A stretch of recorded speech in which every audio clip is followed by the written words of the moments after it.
La saison culturelle 2015-2016 de Gonfreville-Orcher, qui s'est ouverte le 29 septembre dernier, s'annonce éclectique et colorée. Pas moins de 27 spectacles dans la salle de spectacle de l'espace culturel de la Pointe de Caux pour cette nouvelle saison.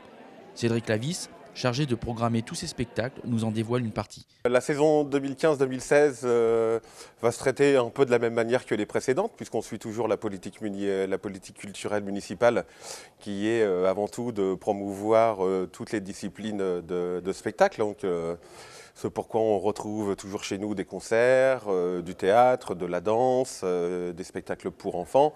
Voilà, on essaye de ratisser assez large au niveau de ces arts du spectacle. Il y a évidemment quelques temps forts, quelques têtes d'affiche, des locomotives sur la saison.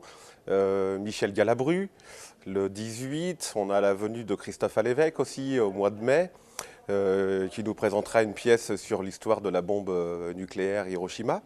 Donc voilà, on retrouve un petit peu tout ce panel de spectacles et on est très heureux car les abonnements ont très bien commencé, le public est fidèle et on les remercie évidemment et la municipalité est toujours fière et heureuse de présenter. On essaye évidemment de garder ce cap de qualité à Gonfreville-Lorcher. Les dotations de l'État aux communes restent en baisse en 2016. Quels choix ont été faits concernant la culture à Gonfreville-Lorcher ?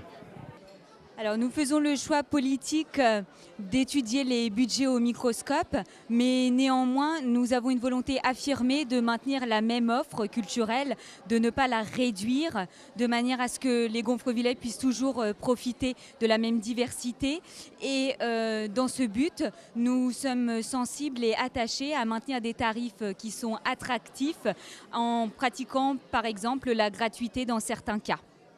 La ville de Gonfreville-Lorcher propose chaque année une belle programmation pour les enfants et leurs familles. La sélection de cette saison est à nouveau variée et de grande qualité.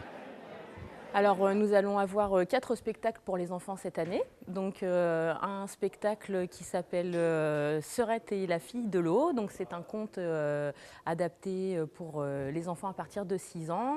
Ensuite on aura également un spectacle qui s'appelle La mer en pointillé. Donc là l'histoire est un petit peu différente. On reste toujours sur de la marionnette, un petit peu du théâtre d'objets. On aura également lors du Festival du Grain à Démoudre un ciné-concert qui s'appelle Bic et Piaf. Donc le principe du ciné-concert, c'est qu'on a un groupe qui joue en direct la musique du film et puis des courts-métrages d'animation seront diffusés. Je ne vous ai pas parlé également du concert de Pascal Parisot qui s'appelle Cha-Cha-Cha. Et c'est pour les enfants à partir de 5-6 ans. Et c'est vraiment très sympa sur le thème du chat avec plein de jeux de mots. Voilà, donc ça, les enfants viendront le voir avec leur école, ils pourront assister à un concert comme les grands. Nous terminerons ce reportage en laissant la parole au public qui est venu en nombre lors de cette soirée de lancement de la saison culturelle. C'est décidé de venir cette année et on a pris notre abonnement parce que c'est la première fois et on est enchantés. C'est varié, il y en a pour tous les goûts, les enfants, les adultes, du théâtre, de la musique. Non, c'est parfait, il n'y a pas de souci. J'aime bien. Il y a plein de choses différentes. J'ai pris cette année plein de spectacles en fait. Oui, j'ai pris plusieurs spectacles. Et voilà, quoi, j'aime bien tout ce qui est théâtre, la chanson, festival de magie, puis des grosses pointures comme Galabru par exemple, Dominica, voilà.